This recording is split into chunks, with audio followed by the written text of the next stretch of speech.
إخواني الأعزاء، السلام عليكم ورحمة الله وبركاته. أنا النهاردة هتكلم معاكم وأحل رسالة الخطأ التالية عند تسطيب بعض البرامج.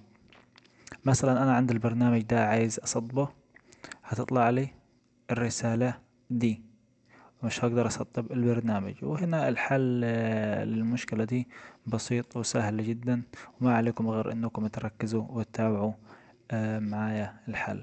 نروح على قائمة ستارت،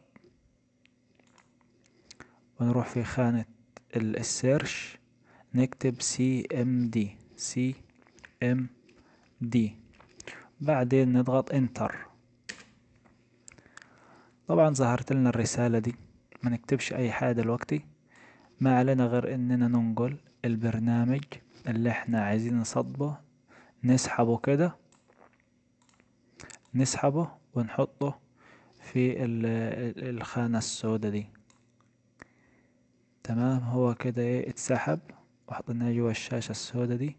بعدين نضغط سبيس، يعني نضغط على المسطرة، نعمل مسافة بالمسطرة.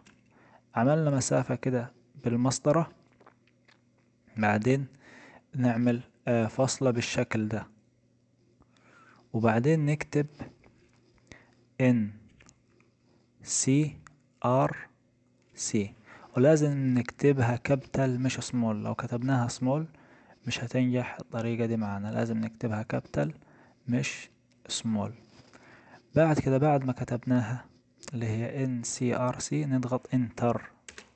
ضغطنا انتر، طبعا كده البرنامج هيتسطب معانا. وارجو اكون انا افدتكم ومشكلتكم اتحلت، وياريت تعملوا لايك للفيديو وتعليق برأيكم، واشوفكم في شرح جديد ومفيد ان شاء الله. مع السلامة.